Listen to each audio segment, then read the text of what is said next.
Bonjour à tous, bonjour, bienvenue pour une nouvelle émission de Bien vivre simplement. J'espère que vous portez bien, j'espère que tout se passe bien chez vous à la maison, malgré la situation sanitaire particulière. J'espère que vous prenez soin de vous.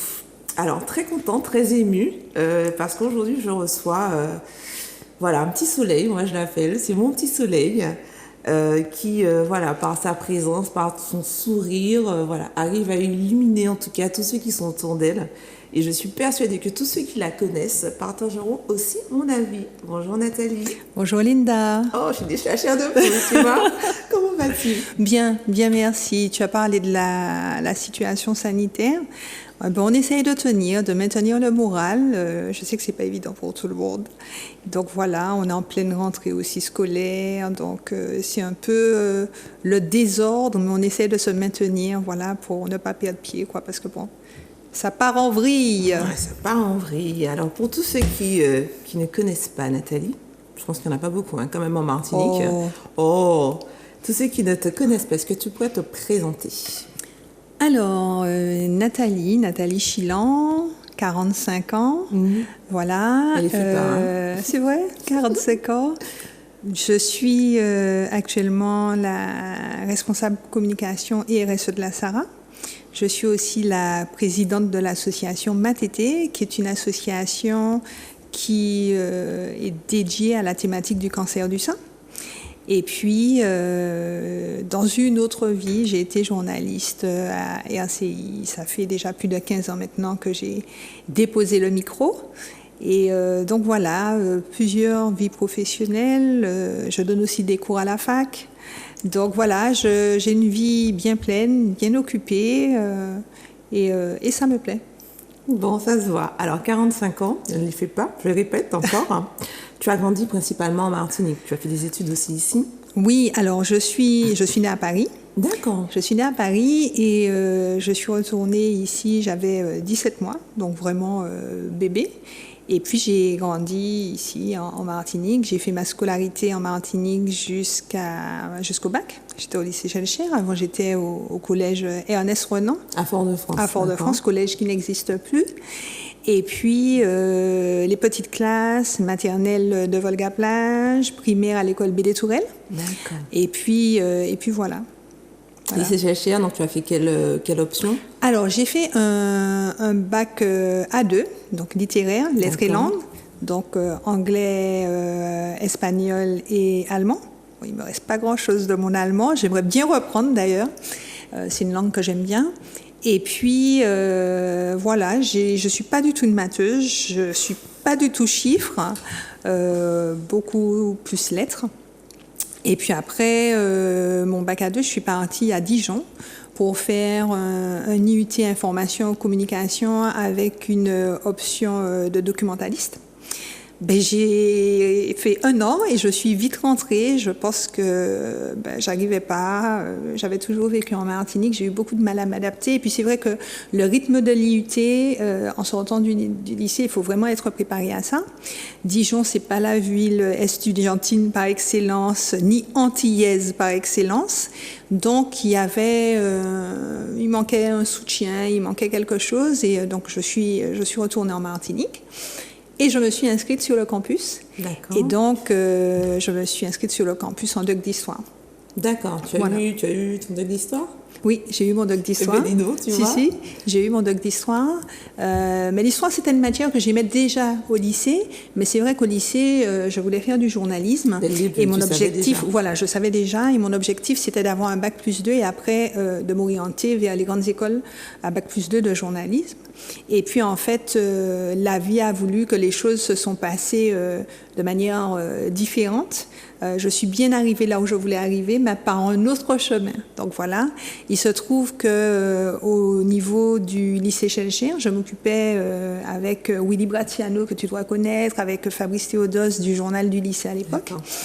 Et on avait notre CPE, Monsieur Guy Gabriel à l'époque, qui encadrait cette petite équipe qui se prenait pour des reporters, qui faisait des articles sur ce qui se passait au lycée avec Monsieur Boudin à l'époque. Ah oui. Et donc du coup, il nous a proposé de faire la semaine de la presse à l'école, qui est un événement qui existe toujours. Et donc on avait deux propositions, soit la faire au niveau de RFO à l'époque, ou soit la faire au niveau de RCI. Alors il se trouve que RCI était dans ses anciens locaux à la Croix de Bellevue, et c'était beaucoup plus simple pour nous. Oui, alors en fait, ils sont actuellement près du Squash Hotel. Oui. Et en fait, les anciens locaux étaient à la Croix de Bellevue, dans pas le plus, rond, là. voilà, D'accord, tout à fait, pas très très loin. Et c'était plus simple pour nous de sortir du lycée Schellcher et puis d'aller à la Croix de Bellevue à pied. Donc on avait fait le choix des RCI. Et en fait, on a fait une semaine. Et puis, on est revenu la semaine d'après, et on est revenu la semaine d'après. Et c'est vrai qu'on n'a jamais vraiment quitté RCI parce que c'était un milieu qui nous plaisait. Alors, moi, je me destinais à la presse écrite, vraiment pas à la radio, je n'y avais jamais pensé. Mais ce qui m'intéressait, c'était de voir le travail journalistique, d'approcher des journalistes, de vrais journalistes.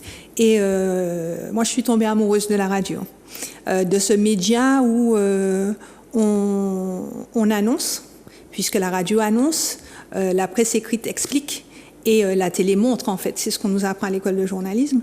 Et ce média qui annonce le matin, qui rythme les familles qui partent, voilà. Donc ça m'a beaucoup plu. Et donc du coup, on a proposé une émission pendant les vacances qu'on a appelée le Caraïbe Jeune. Et l'idée, c'était vraiment de récupérer toutes les actualités que les vrais journalistes n'avaient pas le temps de traiter, et nous on les prenait avec un regard jeune. Donc c'était une émission qui commençait à 13h30 le samedi, après le journal de 13h, 13h30, 14h.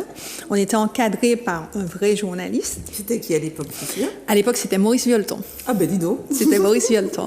Et donc ça a super bien marché, on avait une grosse audience, parce qu'on avait un regard qui était différent, un regard de jeune, et ça intéressait les auditeurs d'écouter comment on percevait l'actualité à l'époque. Et puis je suis partie faire des études à Dijon. Fabrice Théodose, lui, il est parti aussi. Mais on a toujours gardé ce contact avec RCI. Et une année après, je reviens. Et quand je reviens, je suis sur le campus.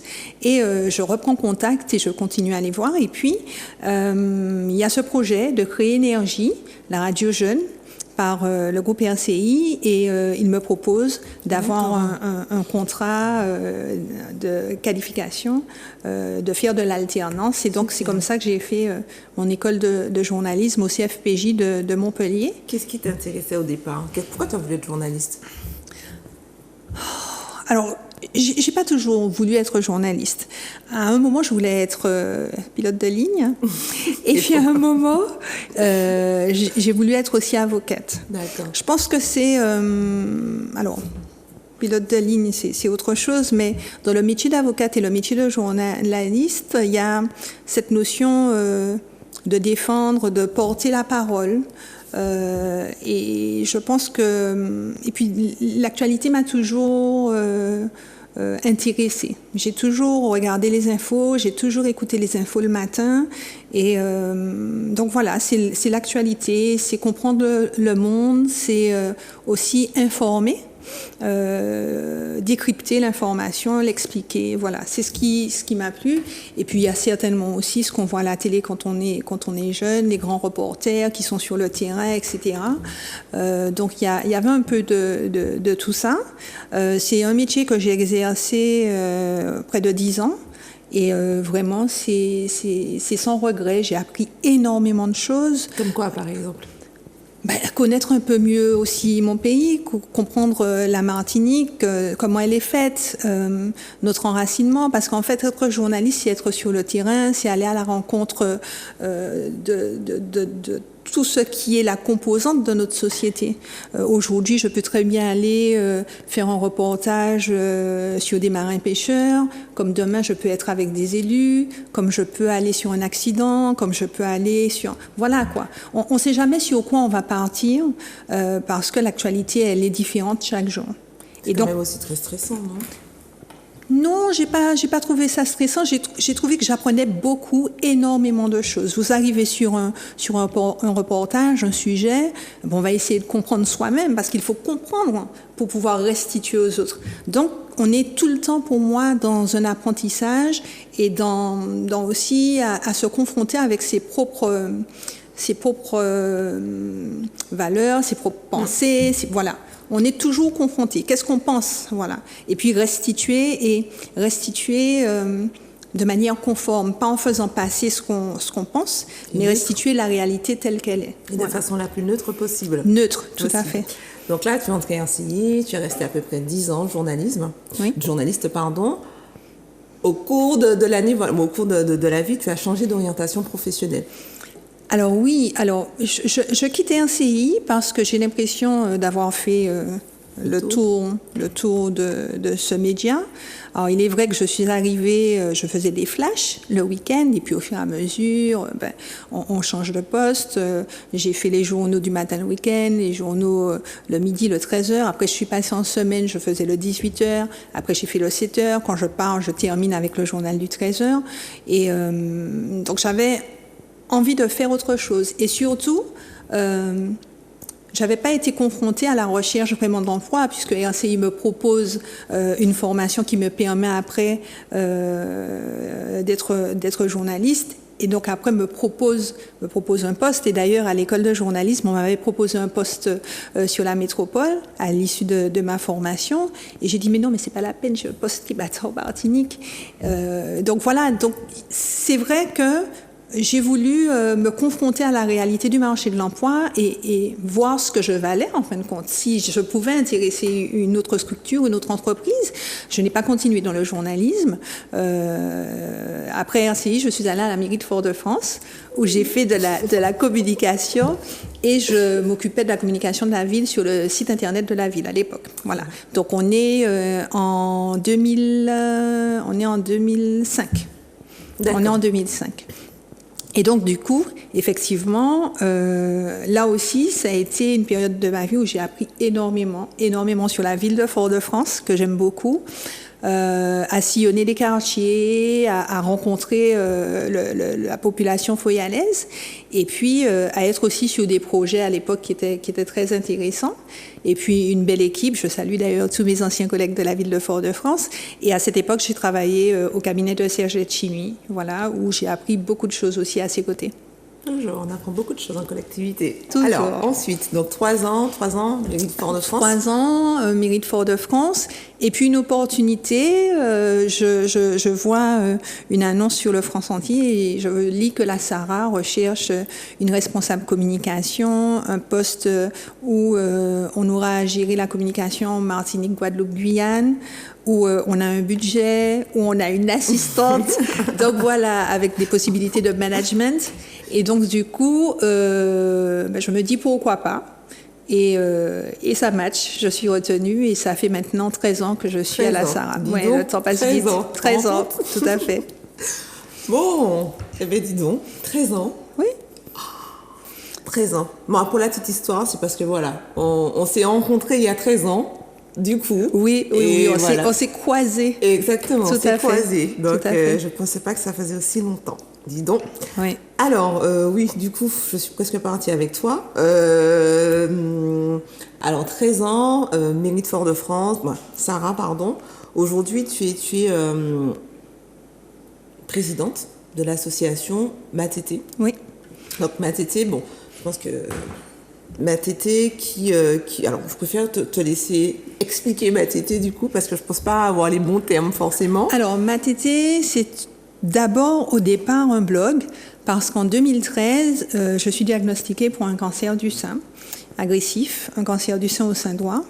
Alors il faut dire que je suis dans un environnement familial où il y a déjà eu quelques cas de cancer du sein, donc c'est pas quelque chose qui m'était inconnu parce que j'avais déjà des grandes tantes qui avaient eu à avoir un cancer du sein.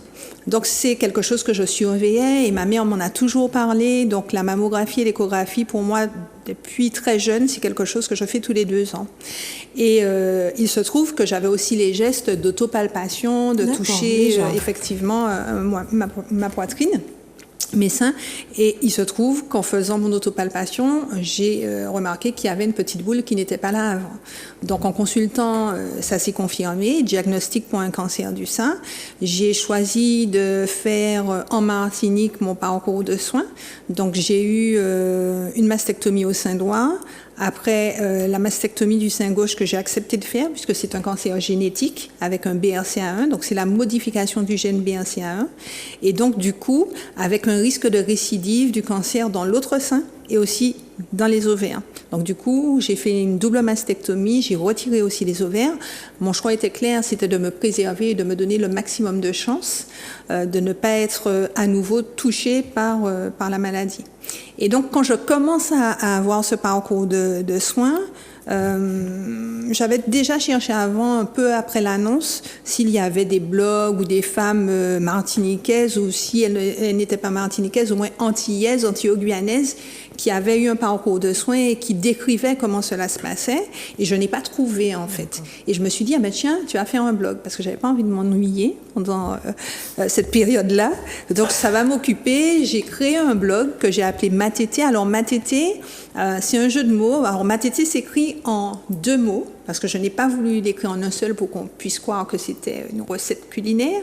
Donc c'est Matété en 2 mots. Tété, on l'aura compris pour le mot sein, mais le Matété, le plat, c'est un plat à base de crabe, et quand on a le cancer, on dit j'ai un vilain crabe. Voilà. Et puis, il y a aussi Matété qu'on donne aux enfants pour nourrir. Et le sein, on nourrit aussi les enfants, c'est symbolique. Donc j'ai eu cette idée du nom Matété, que je pense a bien été trouvée, parce que beaucoup de personnes me disent « Ah, c'est un beau nom, c'est mignon, Matété, voilà. » voilà. Ça veut dire beaucoup de choses en même temps. Tout à fait. Et donc du coup, j'ai créé ce blog.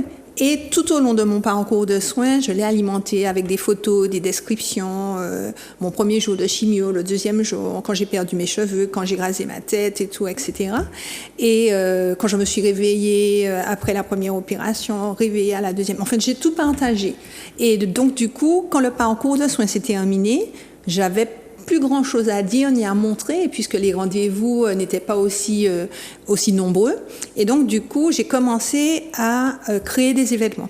Donc, j'ai organisé Parola Matété, qui est un rendez-vous 1 fois par trimestre, alors que nous ne faisons plus parce que les conditions sanitaires ne le permettent pas.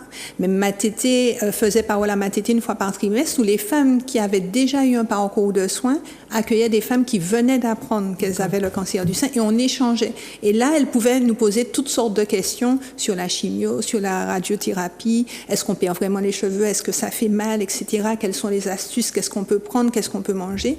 Et donc, on était vraiment dans l'échange. Donc, on a fait Parola Matété, j'ai fait venir des pièces de comédiennes qui ont fait des one-woman shows pour parler de leur cancer du sein. On en a eu 3 qui sont venus. Donc voilà, j'ai commencé à faire des choses. On a eu un film aussi qui est venu à Madiana pour pouvoir parler du cancer du sein.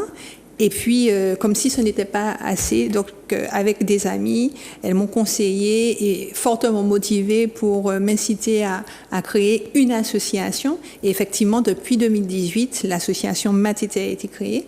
Et donc, voilà, nous sommes sur le terrain. 3 ans déjà. On ne se rend pas compte, hein, le temps passe oui, tout à fait. Vraiment très vite, très très vite. Si tu veux bien, parce que j'ai plein de questions, mais je pense qu'on va les amener petit à petit, et peut-être aussi à travers les photos. Du coup, tu nous as envoyé, donc Nathalie, très bonne élève, hein, vraiment, c'est là qu'on voit le professionnalisme. Nathalie nous a envoyé quelques photos en fait qui retracent un petit peu. Alors, je ne sais pas si... Oui, ce qui retrace simplement la vie de l'association et puis tes actions, tout simplement. Oui, un peu comment ça a commencé. Le départ, c'est vraiment ce cancer que moi-même j'ai eu et ce besoin que j'ai eu d'aider toutes les femmes qui allaient venir après, tant par l'information que par le soutien. Alors, non pas que moi, je n'ai pas été soutenue, c'est pas le cas, j'ai été vraiment soutenue, mais je trouvais à l'époque qu'il manquait quand même d'informations. Et il fallait chercher vraiment pour avoir l'information.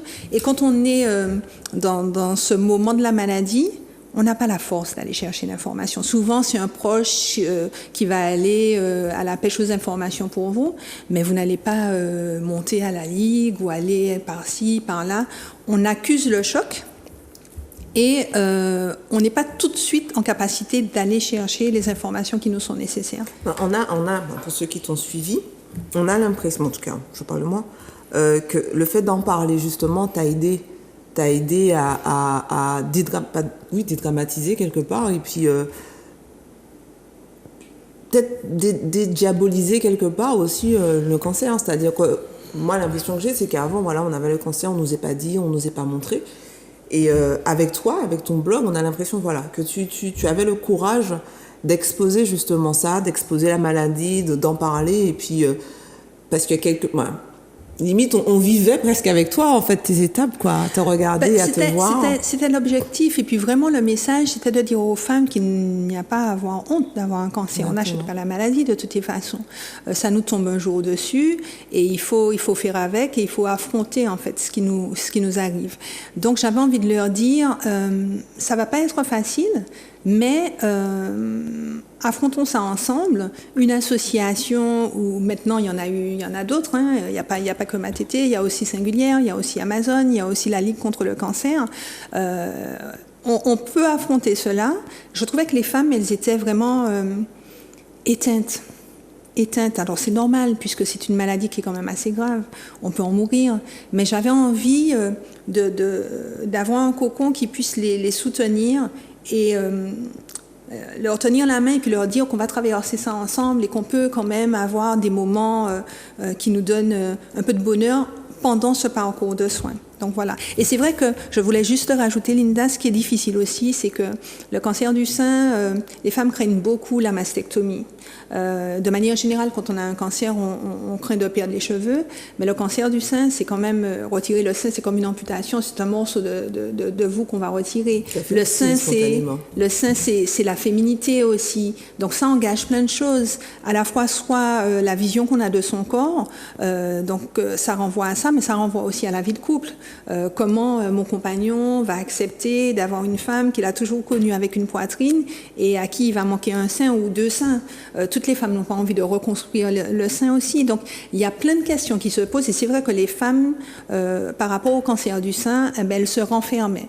Et nous, on essaye de les amener petit à petit à accepter ce nouveau corps, à aller jusqu'à la reconstruction quand elles souhaitent le faire, mais surtout à s'accepter comme elles sont et se dire que tout est encore possible. Possible, oh là là. Voilà.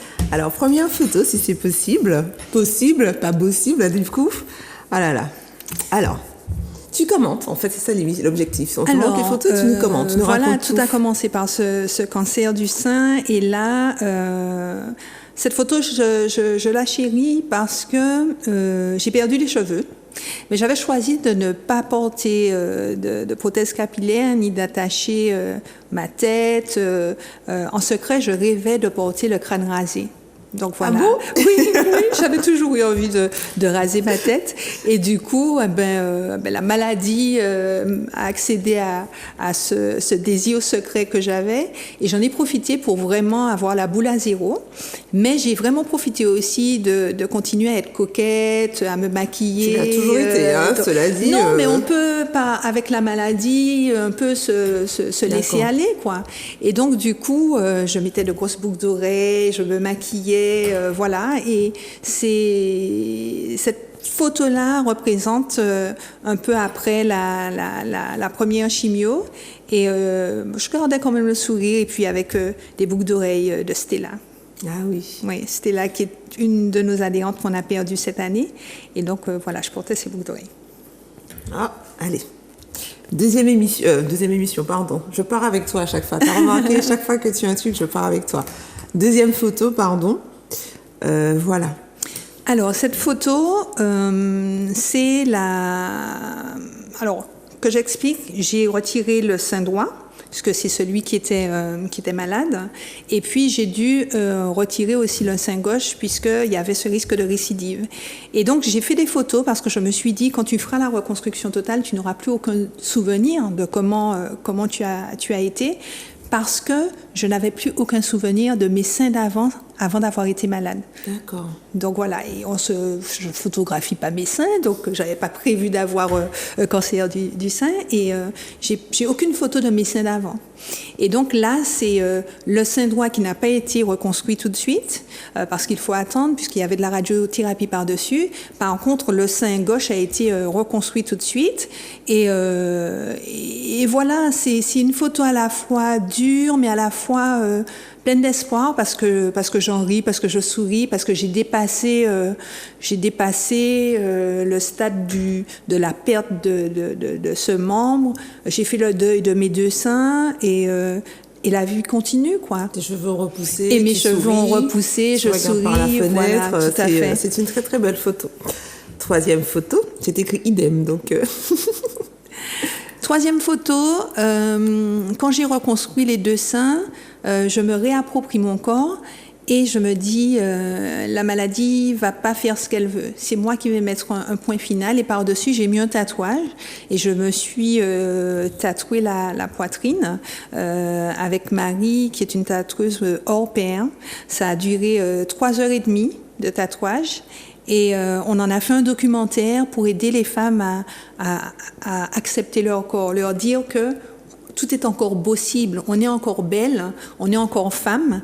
Et donc là, c'est un moment aussi qui a été déterminant.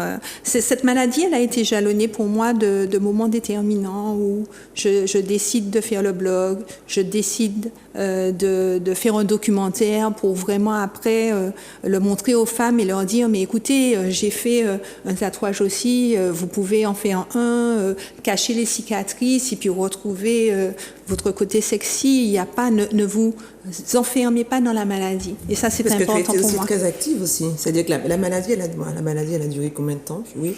Alors, on va dire 6 mois, chimio et radiothérapie. D'accord. Voilà, donc je suis opérée en novembre du sein droit, je commence ma chimio en décembre, je finis ma chimio en mai et tout le mois de juin 2014, je suis à la radiothérapie. Donc là, ce sont les rendez-vous qui sont vraiment récurrents avec Clara à la MFME. Et puis après, il y a un moment de contrôle. Et puis vient le moment où on vous dit, eh ben, ça va, la peau elle est assez souple, on va pouvoir reconstruire le sein qui était malade. Et à ce moment-là, quand je reconstruis le sein, je retire aussi dans le même moment, en 2017, les ovaires. Donc on va dire que ça a duré entre 2013 le diagnostic et 2017 où on fait la dernière opération. Et depuis, je ne fais que des contrôles en fait. Puisque ayant retiré les ovaires, ayant retiré les seins, ayant des prothèses, je n'ai qu'un contrôle par an. D'accord, tu as fait le choix de... Voilà. Oui. Mais tu étais très active aussi pendant la maladie. Oui. C'est surtout ça aussi. Oui, tout à fait. Alors, 4e photo. Ah ben là, c'est Parwala Matete qui se déroulait au Linas Café de Maniti. Donc, c'était le samedi après-midi, c'était privatisé. Hein, donc, je profite pour remercier toute l'équipe qui nous a accueillis pendant plusieurs éditions, plusieurs rendez-vous. Et donc, l'idée, c'était de se rencontrer entre femmes, de discuter, d'échanger. Alors là, on était plus dans une présentation, je crois, d'Octobre Rose. Mais sinon, en fait, on était par petites tables. Et c'était comme des speed dating, mais c'était des rencontres où les femmes passaient de table en table et discutaient avec des femmes qui avaient déjà eu le cancer du sein. Donc ça, c'était des moments qui étaient assez poignants parce qu'on avait des femmes qui arrivaient accompagnées de leur mère, de leur sœur, de leur mari ou d'un enfant, voilà quoi, qui venaient d'apprendre qu'elles avaient le cancer du sein et on leur avait dit mais allez voir ma tétée et elles venaient nous voir. Donc elles avaient besoin d'informations et puis surtout d'être réconfortées et qu'on les rassure sur ce qu'allait être le parcours de soins. Et puis montrer aussi qu'il y a d'autres femmes et d'autres exemples aussi. Oui, voilà, tout à fait. La communication et la cohésion est vraiment très très importante. Alors, 5e photo. 5e photo, là nous sommes à l'hôpital Clarac et on a lancé, on sera à la 4e édition cette année, on a lancé les Matete Box qui sont des box qu'on offre aux femmes atteintes du cancer du sein, qui sont remplis de cadeaux qui nous sont donnés par des entreprises, des pharmaciens. Donc on trouve à la fois des produits nécessaires pendant le parcours de soins, ça peut être des crèmes, ça peut être de la dentifrice parce qu'avec la chimio les muqueuses sont sensibles. Enfin, tout un tas de produits pour les ongles, pour les pieds, etc. On a aussi des invitations à sortir parce que pour moi, c'est très important que les femmes soient socialiser. Beaucoup de femmes, quand elles ont le cancer, elles se cachent, elles se renferment. Nous, ce qu'on veut, c'est qu'elles continuent à sortir, à voir du monde. Donc, on avait des invitations pour aller au cinéma, pour aller au restaurant, pour 2 personnes, parce qu'on peut être affaibli, mais si on est accompagné, on a un peu plus envie de pouvoir sortir. Et puis, tout ce qui va faire du bien, comme du spa, voilà, des choses comme ça. Et c'est vrai que c'est très, très bien accueilli. Et l'originalité aussi des Matete Box, c'est qu'elles sont customisées. Exactement. Voilà, tu en sais quelque chose. Oui.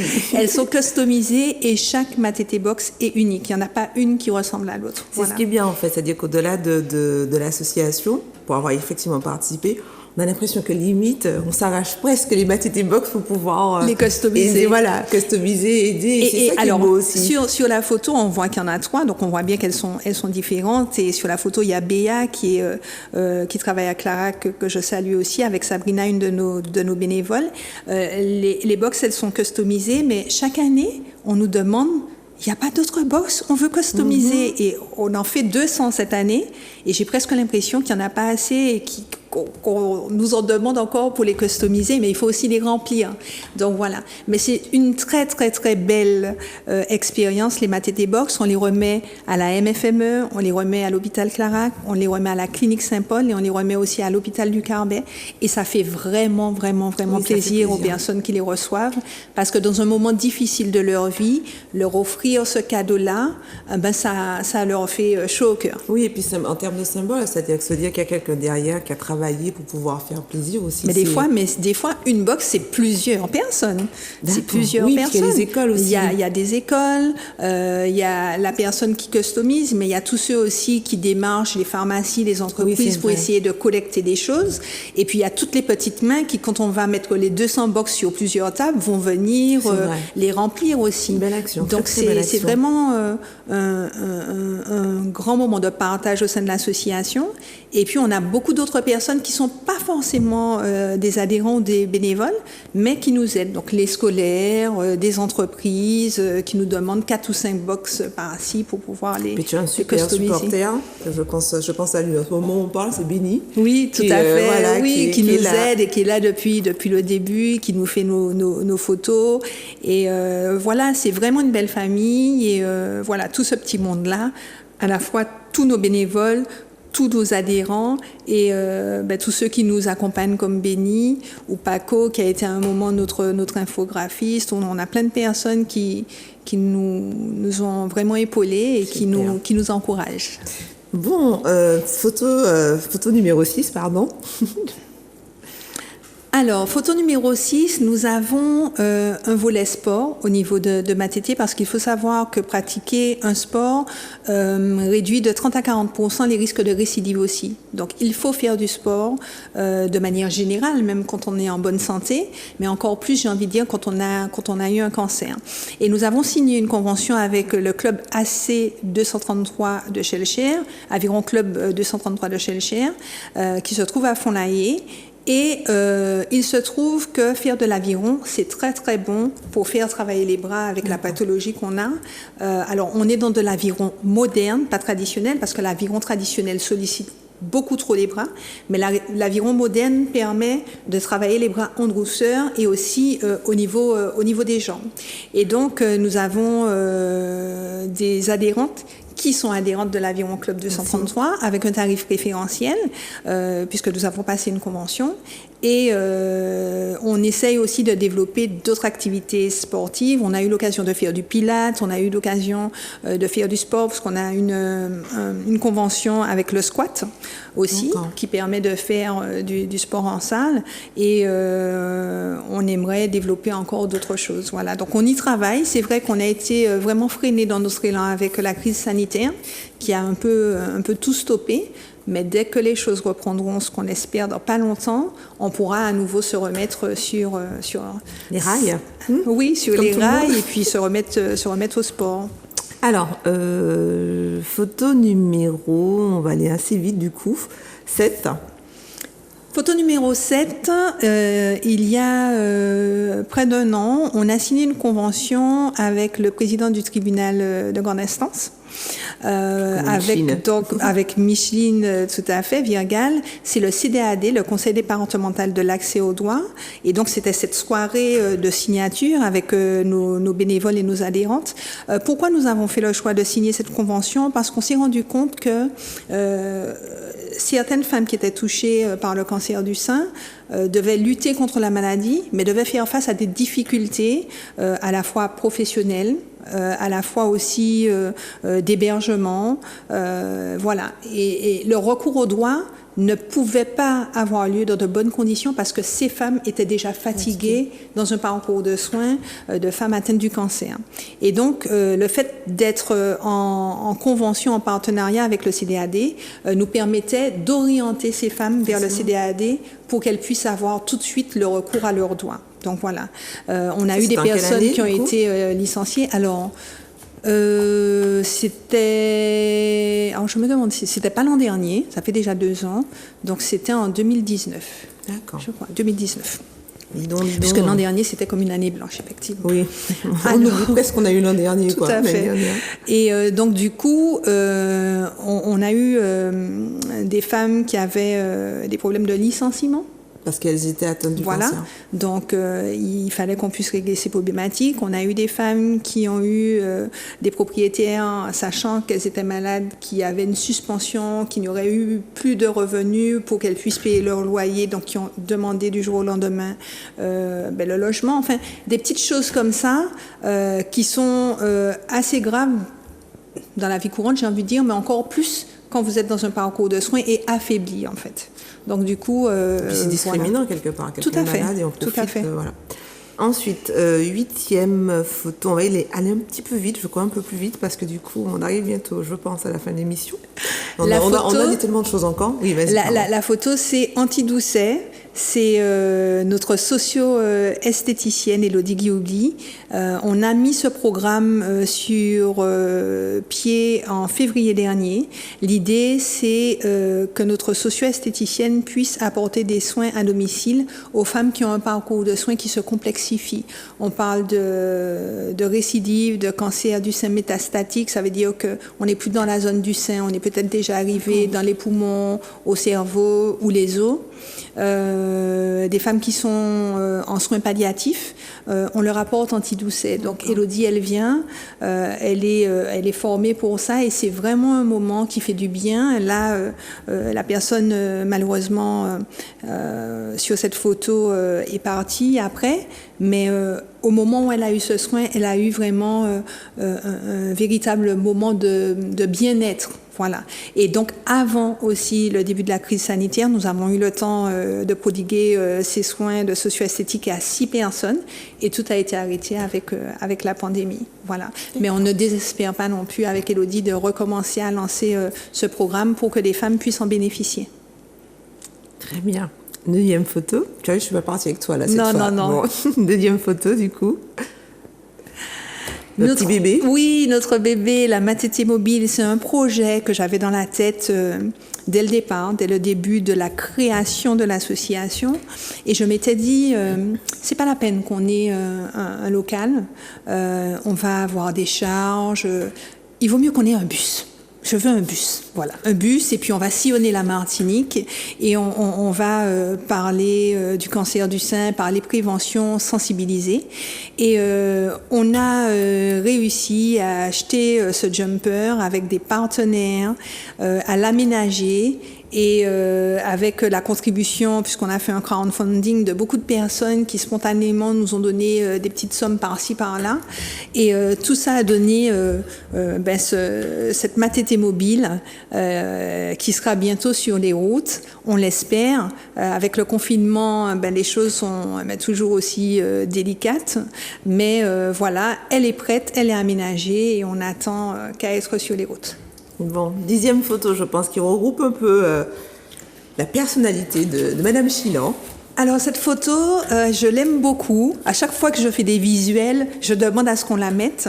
Voilà, c'était lors d'une randonnée parce que je l'ai dit, on essaye d'inciter à faire du sport. Et donc je voulais terminer sur cette photo pour remercier toutes nos bénévoles, et tous nos adhérents, parce qu'on a aussi des hommes, même si les femmes sont en plus grand nombre. L'ensemble de nos adhérents, l'ensemble de nos bénévoles qui s'impliquent au sein de l'association. C'est pas facile tous les jours. Parce que je dis qu'on a un véhicule, mais je me rends compte qu'on a besoin de local, parce qu'on a besoin de se rencontrer, qu'on a besoin de se retrouver pour pouvoir échanger. Donc voilà, on peut revenir sur ce qu'on avait dit au départ. Donc on a maintenant le véhicule, mais c'est vrai qu'on cherche un local pour pouvoir un peu stocker aussi tout ce qu'on a, tout ce qu'on nous offre, et puis pour se rencontrer et pour continuer à travailler de concert, à faire émerger des idées, et puis à les concrétiser surtout. Voilà. Justement, donc, merci à tous et à mon bureau aussi. Alors justement, le lien finalement social est important du coup dans le parcours de soins. Non, vas-y, pardon. Oui, le lien social, il est important et il faut surtout qu'il soit maintenu parce qu'on rentre dans un parcours de soins qu'on découvre au fur et à mesure. Alors, on peut très bien avoir, quelqu'un de sa famille qui a eu un parcours de soins, mais chaque parcours de soins, j'ai envie de dire, il est personnel, il est individuel et on croit le connaître, mais en fin de compte, c'est quand c'est tous celles qui savent ça qui en chez Giromont, comme on dit. Donc, c'est quand on fait son parcours de soins qu'on le découvre. Et donc, c'est bien d'avoir une association qui soutient, mais l'association, on a toujours l'impression que c'est essentiellement pour les malades, mais aussi les accompagnants ont besoin d'être soutenus. On a beaucoup de personnes qui nous appellent et qui nous disent « Ma mère, elle a un cancer du sein, comment je peux faire, comment je peux l'aider ?» On sent bien, à travers les mots, qu'il y a aussi une certaine détresse et une certaine peine. Donc voilà, on aide à la fois les personnes qui sont en parcours de soins, mais on aide aussi les accompagnants, les membres de la famille, voilà. Mais justement, le fait qu'il y ait le Covid, du coup, depuis bientôt 2 ans, 1 an et demi, qu'est-ce que vous avez comme retour au niveau des très compliqué. Nous, on a un groupe WhatsApp sur lequel on échange un peu. J'essaye de temps en temps de demander comment ça va. Elle tienne le coup, mais des fois en privé, j'ai des personnes qui me disent mais j'en peux plus, quoi. J'ose pas sortir, j'ai peur d'être malade. Je demande à mon entreprise de me mettre en télétravail, ils ne veulent pas me mettre en télétravail. Mon patron doit fournir les masques, il ne donne pas le masque. Ou on doit porter les masques, mais je suis dans un environnement, beaucoup de personnes n'en portent pas, et quand je dis d'en porter, on me regarde. Alors, il y a autant d'exemples et de vécus rapportés que de personnes qui nous contactent. Voilà. Et ce qu'on en retient, c'est que c'est difficile pour tout le monde, pas toujours au même niveau, pas toujours sur les mêmes points, mais il en résulte une difficulté. Nous, on ne se retrouve plus, on ne se rencontre plus, parce que c'est évident que les femmes qui sont en parcours de soins, elles ne veulent pas attraper le Covid. Elles ont besoin d'être en bonne santé pour pouvoir continuer à faire leur parcours de soins. Plus on est en bonne santé, plus on enfile les chimios et les radiothérapies, et plus ça, ce sera derrière nous. Donc, on évite de faire des réunions, on évite de se retrouver. C'est l'isolement, en fait. Voilà, et elles deviennent isolées. Voilà, elles deviennent isolées. Et le Covid a vraiment fait éclater toute la cohésion et tout ce qui pouvait mettre un peu de socialisation au niveau de l'association. On essaye de maintenir le lien. On fait des réunions Zoom, c'est à la mode maintenant, mais le problème, c'est que ça ne suffit pas. À un moment, vous avez envie de sortir de chez vous, vous avez envie de parler à quelqu'un. Tout le monde n'est pas équipé en ordinateur, donc il y a des personnes qui sont réellement isolées. C'est différent, parce qu'on a l'ordinateur, c'est pas comme si on se voit ou autre chose, mais donc du coup, j'ose poser quand même la question en termes de perspective. Comment vous voyez les choses? On attend. On a ce véhicule qu'on a aménagé. Notre objectif est de passer dans toutes les communes de Martinique avec le soutien des municipalités, de leur CCAS pour nous accueillir et nous introduire auprès de leur population dans leur commune. On a cette envie d'échanger, on a envie de sensibiliser, de faire de la prévention. Maintenant, il faut que ça soit possible, il faut que les gens puissent venir à nous, il faut qu'ils puissent venir à nous aussi en confiance. Donc nous sommes hyper équipés en gel et en masque, mais est-ce que ça suffit? Même des fois, quand vous êtes équipés en gel et en masque, les personnes en face sont méfiantes, et ce qui est logique. Et puis on a vécu des semaines très très difficiles avec la 4e vague, ce qui n'est pas pour rassurer les personnes, quoi. Bon. Mais on a de l'espoir quand même. Oui, je pense, c'est ça. Je pense que malgré tout ça, on en discutait un petit peu avant l'émission, je crois qu'il faut garder espoir et puis se dire de toutes les façons, tôt ou tard, on passera à une autre étape. Je ne sais pas laquelle, on passera à une autre étape. Qu'est-ce qui t'anime finalement, Nathalie? Tous ceux qui te connaissent, je pense, c'est avec un super sourire encore, une espèce de locomotive qui est toujours en action, toujours en train de bouger, toujours... j'ai l'impression qu'elle a une petite pile quelque part. Qu'est-ce qui m'anime? Servir, faire, bien faire et servir. Voilà, servir, aider. Toujours ce désir d'apporter des réponses, d'apporter de l'aide, être dans l'action. Je pense que j'ai toujours été dans l'action, quoi que je fasse, en étant journaliste. Je pense que quand on m'a vu à la mairie de Fort-de-France aussi, je bougeais quand même pas mal. Voilà, j'ai la bougeotte et j'aime être dans l'action. Donc cette association que j'ai créée me permet d'être dans l'action, cette fois-ci aux côtés des femmes qui sont atteintes du cancer du sein et de leur famille. Bon, maintenant, aujourd'hui, c'est là. Demain, ce sera peut-être sur une autre action. En plus de cette action-là, parce que je n'ai vraiment pas envie de laisser tomber cet engagement sur la question du cancer du sein, sur la question de la santé de manière générale. Donc voilà, c'est ce qui m'anime. Et qu'est-ce que tu conseillerais à quelqu'un qui nous regarde, qui a envie de se lancer dans une action, dans une association, pourquoi pas une entreprise? Moi, je dis qu'il faut s'engager. Voilà. S'engager, moi, c'est le cancer du sein. D'autres personnes, c'est la protection de l'environnement ou aider les jeunes qui se lancent dans l'entrepreneuriat. Peu importe. Je pense que notre société actuelle a besoin de personnes qui s'engagent. Il y a tellement de choses à faire en Martinique, Linda, sur plein de points, sur plein de questions, d'y mettre toute son énergie, toute son envie de bien faire, parce que le pays en a besoin, tout simplement. Et tout le monde n'est pas Nathalie Chilan, hein? Non, mais on n'a pas besoin d'être Nathalie Chilan. Nathalie Chilan fait dans ce qu'elle connaît, dans ce qui l'anime, dans ce qui lui plaît.